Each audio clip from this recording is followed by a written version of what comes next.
नमस्कार, अपना एमपी देख रहे हैं आप। मैं हूं आपके साथ कमर। साथ ही बड़ी बड़ी खास खबरों पर नजर बनाए हुए हमारे सहयोगी न्यूज रूम से जुड़े हैं दीपेश बरगले। उनका भी बहुत बहुत स्वागत। इससे पहले मैं दीपेश के पास चलूं, बड़ी खबर आ रही है भोपाल इधर अहमदाबाद टेस्ट को लेकर, जहां पर भारत की एक बड़ी जीत दिखी है। पारी और 25 रनों से भारत जीत चुका है। 3-1 से सीरीज पर भारत ने कब्जा कर लिया है। दूसरी पारी में 135 पर इंग्लैंड ढेर हो चुकी है और वर्ल्ड चैंपियनशिप के फाइनल में भारत पहुंच चुका है। भारत की धमाकेदार जीत। दूसरी पारी में 135 रन पर इंग्लैंड टीम ढेर हो चुकी है। वर्ल्ड चैंपियनशिप के फाइनल में भारत टीम पहुंच चुकी है। इस वक्त की बड़ी खबर, सुखद खबर, अहमदाबाद टेस्ट में भारत की बड़ी जीत, धमाकेदार जीत। पारी और 25 रन से भारत ने यह जीत हासिल की है और इस तरह से 3-1 से सीरीज पर कब्जा कर लिया है। दूसरी पारी में 135 रन पर इंग्लैंड की टीम ढेर हो चुकी है। वर्ल्ड चैंपियनशिप के फाइनल में भारत प्रवेश कर चुका है। और भोपाल से इस वक्त की बड़ी खबर मिल रही है। बीजेपी सांसद प्रज्ञा ठाकुर की तबीयत बिगड़ गई। भोपाल में अचानक तबीयत बिगड़ी है। इलाज के लिए अब उन्हें मुंबई ले जाया जा रहा है। विशेष फ्लाइट से, विशेष विमान से मुंबई ले जाया जा रहा है। इस वक्त की बड़ी खबर भोपाल से आप देख रहे हैं। भोपाल सांसद साध्वी प्रज्ञा ठाकुर की तबीयत बिगड़ी है और वो अब मुंबई जा रही। इलाज के लिए उन्हें मुंबई ले जाया जा रहा है।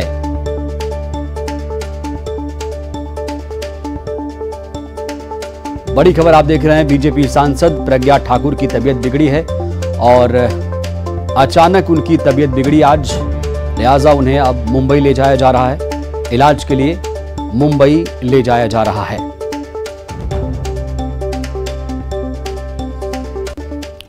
और ज्यादा जानकारी के साथ हमारे संवाददाता शरद जुड़े हैं। शरद, तबीयत बिगड़ गई साध्वी प्रज्ञा ठाकुर की, क्या दिक्कतें आ रही हैं? देखिए, बिल्कुल कमरुद्दीन, आपने ठीक कहा। और दरअसल वो मुंबई के लिए रवाना हो गई हैं। आज दरअसल साध्वी प्रज्ञा ठाकुर, जो भोपाल से बीजेपी की सांसद हैं, वो भोपाल में ही मौजूद थी, लेकिन यहाँ पर उनकी तबीयत अचानक से बिगड़ी और फिर तबीयत बिगड़ने की वजह से उन्हें आनंद फानंद में जो स्टेट हैंगर है, वीआईपी जहाँ से प्लेन टेक ऑफ और लैंड करते हैं, वहाँ पर ले जाया गया और विशेष विमान से वो मुंबई रवाना हो चुकी हैं। जो जानकारी मिली है उनके स्टाफ की ओर से, वो दरअसल उनकी तबीयत पहले भी कई बार नासाज हो चुकी है। इससे पहले भी वो दिल्ली में एम्स में अपना रूटीन चेकअप कराने के लिए गई थी, लेकिन तब तबीयत खराब हो गई थी और उसकी वजह से उन्हें वहाँ पर एडमिट भी होना पड़ा था।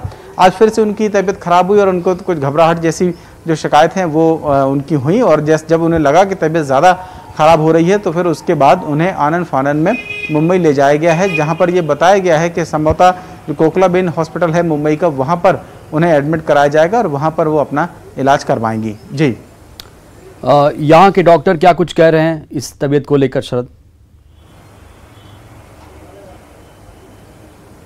देखिए, यहाँ के डॉक्टरों के संभालने की स्थिति के बाहर की स्थिति थी।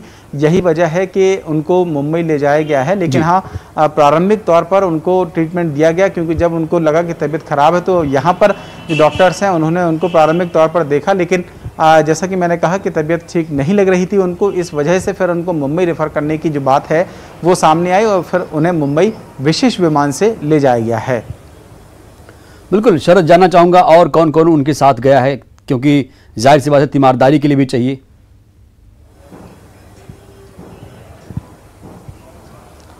देखिए, उनके व्यक्तिगत जो स्टाफ के लोग हैं, उनके पारिवारिक 1-2 सदस्य हैं, वो गए हैं। मेडिकल टीम भी वहाँ पर जो यहाँ से जो भी जा सकते हैं वो गए हैं, क्योंकि उनकी तबीयत ठीक नहीं थी इस वजह से। तो उनके पर्सनल स्टाफ के लोग हैं, उनके 1-2 पारिवारिक जो सदस्य हैं वो भी गए हुए हैं। जी, चलिए, बहुत बहुत शुक्रिया आपका शरद जानकारी देने के लिए। तो कुल मिलाकर तबीयत नासाज है और उन्हें विशेष विमान से मुंबई ले जाया गया है। और एक और बड़ी खबर आ रही है गुना से, जहां पर जमीन विवाद में हिंसक झड़प देखने को मिली है। कैंट थाना क्षेत्र के मालपुर गांव की ये पूरी घटना है। 5 से अधिक लोग घायल हुए हैं। बदमाशों ने लाठी और बंदूकों से दूसरे पक्ष पर हमला किया। घरों में भी तोड़फोड़ की गई और फायरिंग की गई। मालपुर गांव में पुलिस जवान तैनात कर दिए गए हैं, जिससे हालात और ज्यादा ना बिगड़े। घरों में तोड़फोड़ की गई है, फायरिंग की गई है। गुना से इस वक्त की बड़ी खबर आप देख रहे हैं। मालपुर गांव में पुलिस जवान फिलहाल तैनात कर दिए गए हैं हालात को संभालने के लिए। जमीन विवाद में झड़प की ये खबर सामने आई है और 5 से ज्यादा लोग इसमें जख्मी हुए हैं। लाठी बंदूकों से दूसरे पक्ष पर हमला किया गया है और घरों में भी तोड़फोड़ की गई है और अब लिहाजा पुलिस ने मोर्चा संभालते हुए यहां पर तैनाती दे दी है। मालपुर गांव में ये घटना सामने आई है। जमीन विवाद को लेकर दो पक्षों में झड़प हुई है, खूनी संघर्ष कहेंगे इसे। हालांकि जमीन विवाद में जो झड़प हुई है उसमें 5 से ज्यादा लोग घायल बताए जा रहे हैं और पुलिस ने मुस्तैदी दिखाते हुए यहां पर अपनी टीम तैनात कर दी है। बताया जा रहा है कि घरों में तोड़फोड़ और फायरिंग की गई है और मालपुर गांव में पुलिस जवान तैनात कर दिए गए। और ज्यादा जानकारी के साथ हमारे संवाददाता विजय जोगी जुड़े हैं। विजय, ये जो जमीन विवाद का मामला है कब से है और किन के बीच है और स्थिति क्या है फिलहाल? जी कमरुद्दीन जी, मैं बताना चाहूंगा हमारे दर्शकों को कि काफी लंबे समय से जो है 20 बीघा जमीन को लेकर ये विवाद चला आ रहा था और मालपुर गांव में ज्यादातर धाकड़ बहुल क्षेत्र माना जाता है। वहां पर इस तरह की घटनाएं जो आए दिन सामने आती रहती हैं और यही बात फिर सामने आई है। देर रात करीबन 2 बजे के आसपास जो है 2 गुटों में जमीन को लेकर ये विवाद हुआ है, जिसमें करीबन 3 से 4 हॉर्स फायरिंग भी की गई है और लाठी और डंडों से जो है ये मारपीट भी की गई है। फिलहाल इस मामले में करीबन 5 लोग जो है जिला अस्पताल में भर्ती हैं और जिनका उपचार किया जा रहा है। वहीं एहतियात के तौर पर गुना पुलिस अधीक्षक जो है खुद मौके पर पहुंचे और वहां पर पूरा मौका मुआयना किया है, जिसके बाद में वहां पर पुलिस तैनात की कर दी गई है, जिससे कि कोई असामाजिक जो घटना जो आगे ना हो सके। इसको बड़ी बात यह है कि इस मारपीट के दौरान बंदूकों का भी इस्तेमाल किया गया। क्या ये बंदूकें वैध हैं या अवैध हैं और कौन लोग हैं जो लाइसेंस का इस्तेमाल कर रहे थे, शस्त्र का इस्तेमाल कर रहे थे? जी देखिए, इस मामले में पुलिस फिलहाल पूरे मामले की जांच कर रही है और जांच की बात भी कह रही है कि इस पूरे तथ्यों की जांच की जा रही है कि बंदूकें थी या हॉर्स फायरिंग की गई है। इस तरह की जो घटना है उसकी भी पुलिस जांच कर रही है और फिलहाल इस मामले में 4 आरोपियों को जो है कैंट पुलिस ने पूरे मामले में गिरफ्तार किया है और करीब 3 आरोपी इस पूरे मामले में फरार बताए जा रहे हैं। जी तो क्या विजय, अब जो गाँव का पूरा माहौल है वो शांत है? पुलिस कब तक रहेगी यहाँ पर? अभी देखिए करीबन 15 से अधिक पुलिस जवान जो है पुलिस विभाग ने वहां पर तैनात किए गए हैं, जिससे कोई भी घटना वहां पर जो है अब ना घट सके और बदमाशों की मूवमेंट वहां पर ना हो सके। और जब तक ये पूरा मामला ठंडा नहीं हो जाता वहां पर पुलिस तैनात रहेगी, ऐसा पुलिस अधीक्षक का कहना है। जी, जिन दो पक्षों के बीच ये विवाद हुआ है विजय, क्या वो पड़ोसी हैं या गांव में अलग अलग छोर पर रह रहे हैं और इनके बीच आप बता रहे हैं बहुत पुराना विवाद है? देखिए, ये एक ही गांव के 2 अलग अलग छोरों पर ये दोनों समुदाय के लोग रहते थे और काफी लंबे समय से ये बताया जा रहा है। जैसे ग्रामीणों से हमारी चर्चा हुई तो कहना था उनका करीबन 15 से 20 साल पुराना ये जमीनी विवाद है और इसको लेकर अभी 4-5 दिन पहले इन लोगों ने जो है दूसरे पक्ष के लोगों ने यहाँ पर। चलिए, तो कुल मिलाकर विजय अब पुलिस को इस हालात को संभालना है। पुलिस भी अपने स्तर पर लगातार प्रयास कर रही है कि मामले को शांत कराया जाए। शुक्रिया आपका। और सागर से एक बड़ी खबर, जहां पर कुएं में एक तेंदुआ गिरा है। तेंदुए को रेस्क्यू करने की कोशिश लगातार जारी है और इसके लिए भोपाल से बाकायदा एक टीम बुलाई गई है। मौके पर वन विभाग के अधिकारी कर्मचारी भी मौजूद हैं, एक टीम मौजूद है। पानी की तलाश में ये तेंदुआ पहुंचा था। ऐसा लग रहा था कि वो प्यासा रहा होगा और उसने छलांग लगा दी या एक्सीडेंटली वो गिर गया। खेत में बने कुएं में तेंदुआ गिरा है और ज्यादा जानकारी के साथ हमारे संवाददाता रचित जुड़े हैं। रचित, आखिर ये हादसा हुआ कैसे और तेंदुआ इस कुएं में कैसे गिर गया? जी दीपेश, आपको बता दें कि ये सागर भोपाल रोड पर रतौना गांव में जंगल के पास जो खेत लगा हुआ है उसमें ऐसा बताया जा रहा है कि ये देर रात जो जंगली तेंदुआ है वह जंगली सुअर के शिकार के चक्कर में इस कुएं में गिरा हुआ है या फिर जो जंगल में जल स्रोत हैं तो वो इस समय गर्मी के मौसम शुरू होती है, सूख गए तो ये पानी की तलाश में भी यहाँ पहुंच सकता है। जिसको सुबह वहां पहुंचे किसान ने देखा तो तुरंत वन विभाग के अधिकारियों को सूचना दी तो मौके पर दक्षिण वन मंडल के अधिकारी मौके पर पहुंचे हैं और तेंदुआ है जो अभी वो थका हुआ महसूस कर रहा था तो उसको आराम करने के लिए चारपाई कुएं में डाली जिस पर वो बैठा है। भोपाल और नौरादई अभ्यारण्य रचित, ये जो रेस्क्यू ऑपरेशन है कब तक चलेगा? बस थोड़ी ही देर में भोपाल से जो रेस्क्यू टीम है वो पहुंचने वाली है, उसके बाद वो रेस्क्यू करेगी और तेंदुए को कुएं से बाहर निकाला जाएगा। अभी नौरादई अभ्यारण्य की टीम मौके पर पहुंची है जो रेस्क्यू में जुटी है कि तेंदुए को कैसे बाहर निकाला जाए कुएं से बाहर। दीपेश, तो ये क्या कुआं सूखा है या पानी है और क्या कुएं के आसपास कोई बाड़े की व्यवस्था नहीं होनी चाहिए जिससे और हादसे ना हो? अगर देखा जाए तो ये जंगल से जो खेती है उसमें लगा हुआ कुआं है, ये 60 फीट गहरा बताया जा रहा है जिसमें पानी भी अंदर है जिसको खाली किया जा रहा है, उसके बाद तेंदुए का रेस्क्यू किया जाएगा। और वन विभाग के अधिकारी क्या कह रहे हैं, क्योंकि अधिकारी कर्मचारी वहां मौजूद हैं? वन विभाग के अधिकारियों का यही कहना है कि रेस्क्यू में अगर तेंदुआ बाहर निकलता है तो नहीं तो इसको ट्राइकोलाइज करके ही तेंदुए को बाहर निकाला जाएगा। बिल्कुल, तो ट्रैंकुलाइज करने की आवश्यकता है। बहुत बहुत शुक्रिया आपका रचित तमाम अपडेट देने के लिए।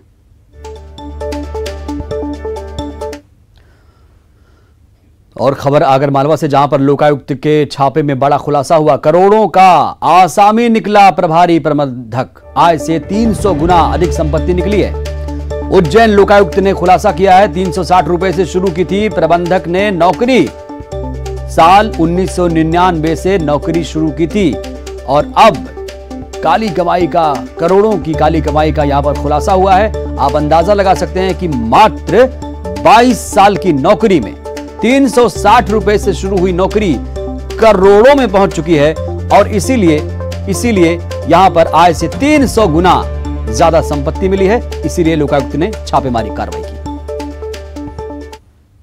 30 बीघा कृषि भूमि पाई गई है, जो वर्तमान मूल्य जिसका 1.5 करोड़ रुपए होता है।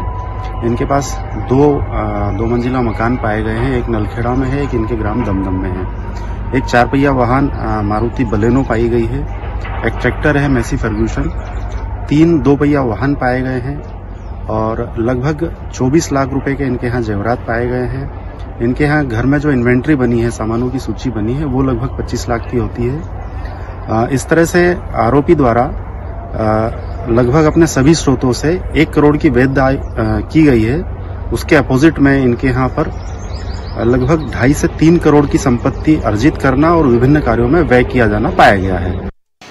और ज्यादा जानकारी के साथ हमारे संवाददाता रजनीश जुड़े हैं। रजनीश, ये बताया जा रहा है कि 22 साल की नौकरी में और करोड़ों की संपत्ति अर्जित कर ली।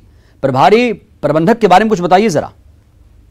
जी कमरुद्दीन, यहाँ बता दूं कि ये 1999 से ये सेल्समैन की नौकरी में लगे थे। मात्र 360 रुपए की प्रति माह की इनकी सैलरी थी, लेकिन 22 साल की नौकरी में लगातार इनके द्वारा काली कमाई अर्जित की गई और ये करोड़पति बन गए। अभी करीब 2 माह पहले लोकायुक्त पुलिस उज्जैन को शिकायत मिली थी कि इनके द्वारा ये करप्शन किया जा रहा है और आय से अधिक इनकम अर्जित की जा रही है, जिसके बाद लोकायुक्त पुलिस ने कल सुबह 6 बजे से इनके घर पर छापामार कार्रवाई की थी, जिसमें इनकी करोड़ों की कमाई का खुलासा हुआ है।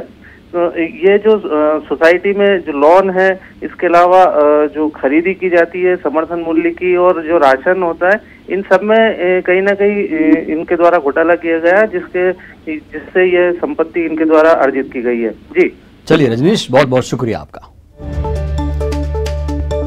लोकायुक्त की बड़ी कार्रवाई देखने को मिली है। करोड़ों का आसामी निकला प्रभारी प्रबंधक। और टीवी पर पहली बार आ रहा है एक अनोखा शो। नेटवर्क 18 की एक खास पेशकश, बायजूस यंग जीनियस, आज शाम 7:30 पर नेटवर्क 18 मध्य प्रदेश छत्तीसगढ़ पर। मिलिए 10 साल के बांसुरी वादक अनिर्बान रॉय से।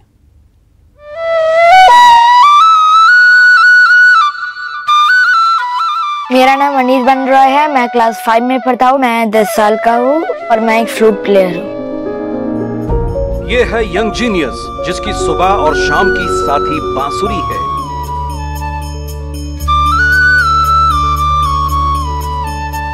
ये है यंग जीनियस, जो 4.5 साल की उम्र से बांसुरी थाम चुका था, जिसके पास अब 100 से ज्यादा बांसुरियां हैं, जिसके गुरु उसके पिता हैं। मेरा एम है कि वन डे मेरा ये जो बांसुरी का धुन है वो सारा वर्ल्ड में बजे और इवन मून तक। नेटवर्क 18 पर एक अनोखा शो दंग करने वाले अनिर्बान रॉय के साथ। जब मैं रात में सोता हूँ तो पापा कोई ना कोई राग चला देते हैं, वो मैं 80% या 90% बजा देता हूँ। ये अच्छा सिस्टम है, रात को राग ऑन करके अपलोड और सुबह उठ के बांसुरी पे डाउनलोड। जो प्रतिष्ठित MS सुब्बलक्ष्मी फेलोशिप पाने वाले सबसे छोटे बच्चों में से एक है, जिसे सुरेश वाडकर ने मास्टर मदन अवार्ड से नवाजा, जिसके वीडियो YouTube पर 20 लाख से ज्यादा बार देखे गए। मैं श्योर हूँ कि गॉड मेरे लिए कुछ अच्छा ही प्लान करके रखे है। आ रहा है ये यंग जीनियस। ब्रेक के बाद हाजिर हूं। खबर है जबलपुर से, जहां पर सीएम शिवराज आज उद्घाटन करेंगे NGMA वर्कशॉप का। शहीद स्मारक में उद्घाटन करेंगे। सुभाष चंद्र बोस के जीवन पर है वर्कशॉप। कैनवास पर दिखा नेताजी का व्यक्तित्व और 200 आर्टिस्ट ने कलाकारी दिखाई है। 400 मीटर लंबे कैनवास पर चित्र उकेरा गया, बनाया गया। केंद्रीय संस्कृति एवं पर्यटन मंत्रालय के मार्गदर्शन में आयोजन हुआ है। और ज्यादा जानकारी के साथ हमारे संवाददाता पवन जुड़े हैं। पवन, आज सीएम शिवराज एक वर्कशॉप जो NGMA वर्कशॉप है उसका उद्घाटन करेंगे, क्या उद्देश्य है? जी बिल्कुल, नेताजी सुभाष चंद्र बोस के जीवन पर आधारित यह वर्कशॉप है और इस वक्त मुख्यमंत्री शिवराज सिंह चौहान भी यहां पर पहुंच चुके हैं। जो यहां पूरी पेंटिंग्स जो बनाई गई हैं, लगभग 200 कलाकारों द्वारा 400 कैनवास पर ये पेंटिंग्स बनाई गई हैं और इसमें इस पूरी वर्कशॉप का उद्देश्य है मुख्य जो नेताजी सुभाष चंद्र बोस है उनका जो जीवन क्रम रहा है, जीवन के घटनाक्रम रहे हैं मुख्य, उसको दर्शाना इस वर्कशॉप का उद्देश्य रहा है। और यहाँ आप देख सकते हैं कि चारों तरफ उनके बाल्यकाल से लेकर के और आजादी की लड़ाई तक के लिए कि तुम मुझे खून दो मैं तुम्हें आजादी दूंगा, आजादी के लिए उनका जो संघर्ष था उसको दर्शाने का प्रयास किया गया है। तो यहाँ पर सारी पेंटिंग्स जो हैं, लगभग पूरा ये शहीद स्मारक गोल बाजार का ये मैदान है जहाँ पर ये पेंटिंग्स कैनवास लगाए गए हैं और उसमें नेताजी को दर्शाया गया है कि किस तरह उन्होंने अपने जीवन में संघर्ष किया और देश की आजादी के लिए, देश को सुरक्षित करने के लिए, अंग्रेजों से आजाद कराने के लिए। नेताजी सुभाष चंद्र की हम 125वीं जयंती मना रहे हैं, पूरा देश मना रहा है। और खास बात यह कि राष्ट्रवाद और युवाओं के सरोकार से जुड़ा एक राष्ट्रीय संगोष्ठी आयोजन भी किया जा रहा है। इसमें युवाओं की भागीदारी कैसी है, कितना उत्साह है?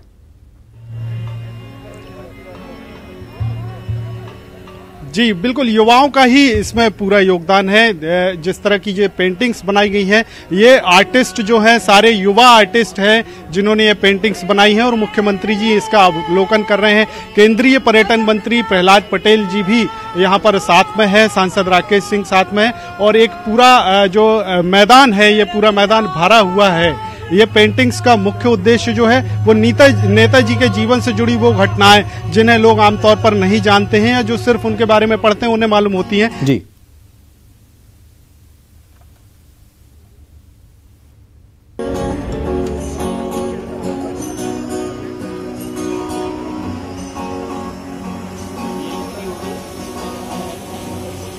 तो मुख्यमंत्री शिवराज सिंह चौहान वहां पहुंच चुके हैं। आपको हमने तस्वीरें दिखाई।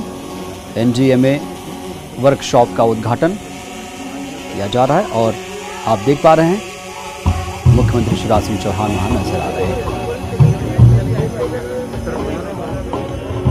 नेताजी को लेकर युवाओं में खास उत्साह। आज़ाद हिंद फौज की याद आती है और आज़ादी में उनका कितना योगदान था ये हमें मालूम है। आज़ाद हिंद फौज ने किस तरीके से अंग्रेज़ों से लोहा लिया था 1942 से 1947 के दौरान, ये पूरा इतिहास में हर कोई जानता है, पढ़ता है।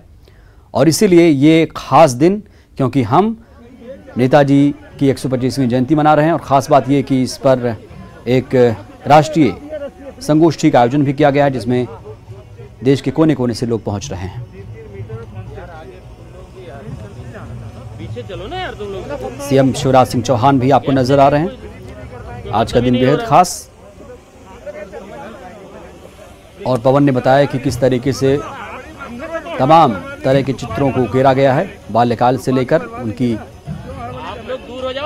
सारी तस्वीरें यहां पर नजर आ रही हैं। तो बेहद ही खास। हम अलग अलग तरीके से नेताजी को जानते हैं और नेताजी को पढ़ते हैं, लेकिन आज का दिन और लगातार कल से ही उन पर बातचीत हो रही है, उनके विचारों को जन जन तक पहुंचाने की कोशिश की जा रही है, क्योंकि वो राष्ट्रवादी क्रांतिकारी थे। स्वतंत्रता आंदोलन के दौरान उनका योगदान जो था उसे भुलाया नहीं जा सकता।